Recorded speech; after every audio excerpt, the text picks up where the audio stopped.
चला तर आज आपण पोह्यापासून एक न्यू रेसिपी ट्राय करणार आहोत. खूप छान लागते. तर मी इथे 1 वाटी पोहे घेत आहे. पोह्याला स्वच्छ आपल्याला 2 ते 3 पाण्यानं धुवून घ्यायचं आहे. मी इथे पाण्यानं स्वच्छ पोहे धुवून घेत आहे. बघा अशा प्रकारे साईडला 1 ते 2 मिनटं आपल्याला ठेवून द्यायचं आहे. ते काय होतील, पोहे एकदम सॉफ्ट होतील. त्यामुळे मी एकदम सॉफ्ट झालेले आहेत आपले पोहे. 2 मिनटं बघा अशा सॉफ्ट मस्त आपले पोहे झालेले आहेत. तर आपण अशा प्रकारे हाताने त्याला चुरून घेऊ. तुम्ही मिक्सरने सुद्धा काढू शकता, पण हाताने चव थोडीशी वेगळीच येते. त्यामुळे शक्यतो तुम्ही हातानेच अशा प्रकारे पोह्याला चुरून घ्यायचं. मस्त असं पिठाचा गोळा करून घेतल्यासारखं एकदम बारीक आपल्याला पोहे हे करून घ्यायचे आहेत. खूप लवकर होते, जास्त वेळही लागत नाही. अशा प्रकारे चुरून घ्यायचे आहे आपल्याला पोह्याला. साधारण 1 ते 1.5-2 मिनटं लागतील आपल्याला. थोडंसं लागलं तर पाणी घालायचं यामध्ये. थोडं थोडं करून घालायचं आहे आपल्याला पाणी. बघा किती छान असं एकदम चुरलं गेलेलं आहे आपलं पीठ. मिक्सरने काय होईल, एकदम बारीकच असं निघलं जाते. हे हाताने थोडंसं जास्त पोहेही नाही आणि जास्त बारीकही होणार नाही. मीडियम पीठ होईल आपलं, चुरलं जाईल अशा प्रकारे. मस्त आपलं पीठ चुरलं गेलेलं आहे. बघू शकता तुम्ही. आता यामध्ये आपल्याला बेसन घालायचं आहे. अर्धी वाटीला थोडंसं कमीच बेसन घालायचं आहे. आणि गव्हाचं पीठ घालायचं आहे आपल्याला अर्धी वाटीला थोडंसं कमीच. म्हणजे बेसन आणि गव्हाचं पीठ हे दोन्हीही मिळून अर्धी वाटी झाले पाहिजे. अशा प्रकारे तुम्हाला घालायचं आहे. दोन्हीही मिळून अर्धी वाटी झालं पाहिजे. आणि पोहे आपले 1 वाटी आहेत. हे पण आपल्याला आता एकजीव करून घ्यायचं आहे. असं मस्त चुरून घ्यायचं आहे. लागलं तसं थोडं थोडं आपल्याला यामध्ये सुद्धा पाणी घालायचं आहे. अशा प्रकारे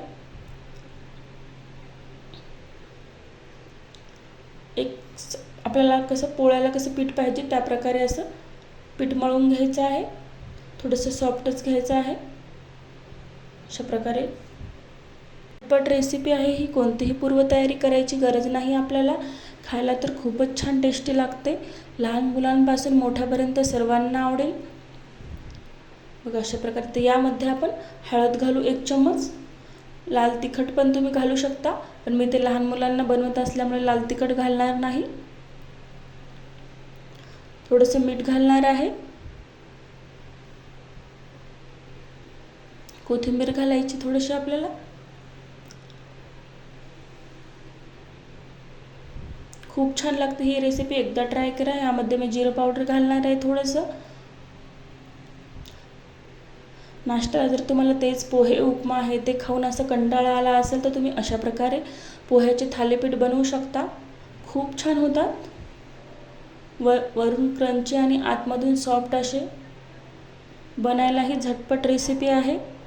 यामध्ये कांदा घालत आहे मी बारीक चिरून, स्वच्छ धुवून. असा धुतल्याने काय होईल, कांदा आपला एकदम असा मोकळा होईल.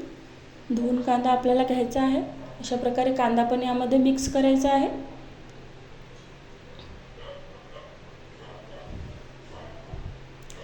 हे सर्व आपण एकजीव करून घेऊ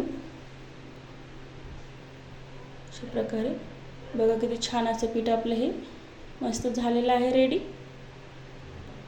तर यामध्ये मी मिरच्या घालणार आहे. तुम्हाला हवं तसं तुम्ही घालू शकता. मला लहान मुलांना बनवायचं असल्यामुळे मी 1 ते 2 मिरच्या टाकत आहे कट करून. त्याला तावा आपला मस्त तापलेला आहे. डोशाचा तावा घेऊ शकता किंवा तुम्ही पोळ्याचा सुद्धा घेऊ शकता. थोडंसं आपल्याला हातावरती पीठ घ्यायचं आहे अशा प्रकारे आणि हाताने असं त्याला गोल गोल पसरवायचं आहे. मी इथे ताव्याला बिलकुल तेल लावलेलं नाही, तुम्ही तेल लावू शकता.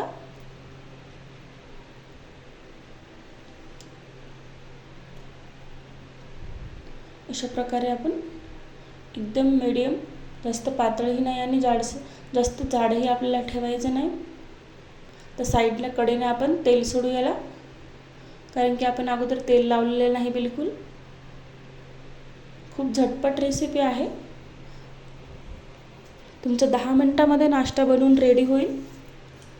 तेच जर खाऊन तुम्ही कंटाळले असेल तर एकदा तुम्ही थालीपीठ नक्की बनवा पोह्याचे. लहान मुलांना खूप आवडतील आणि तुम्हालाही पण आवडतील तुम्ही जर अशा पद्धतीने बनवले तर. तर वरची बाजू आपल्याला पूर्ण अशी कोरडी झाली की आपल्याला पलटवून घ्यायचं आहे. बघा किती छान असा मस्त कलर आलेला आहे. तुम्हाला जर लवकरच बनवायचे असतील तर अशा प्रकारे तुम्ही प्लेट झाकून ठेवू शकता. तुमच्याकडे जास्त वेळ जर नसेल तर लवकर वाफल्या जाईल असं प्लेट ठेवल्यानंतर, जास्त वेळही लागणार नाही. काढताना प्लेट पण हळू काढा, कारण की खूप गरम होते ती. अशा प्रकारे आपण पलटून घेऊ. दोन्हीही बाजू छान अशा खरपूस भाजून घेऊ. खूप खमंग टेस्टी असं थालीपीठ आपलं रेडी झालेलं आहे. बघू शकता तुम्ही 5 मिनिटामध्येच रेडी झालं आहे. तुम्ही दह्याबरोबर हे खाऊ शकता. बघा किती छान असा मस्त कलर आलेला आहे. चला आता आपण प्लेटमध्ये हे काढून घेऊ आणि दुसरं बनवू. बघू शकता तुम्ही किती छान असा कलर आलेला आहे. सेम तसंच आपल्याला दुसरं पण करून घ्यायचं आहे.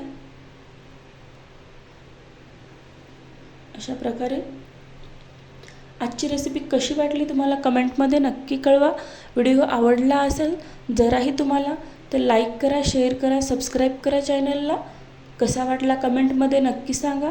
आणि हो, तुम्ही व्हिडिओ कुठून बघता ते पण कमेंटमध्ये नक्की कळवा.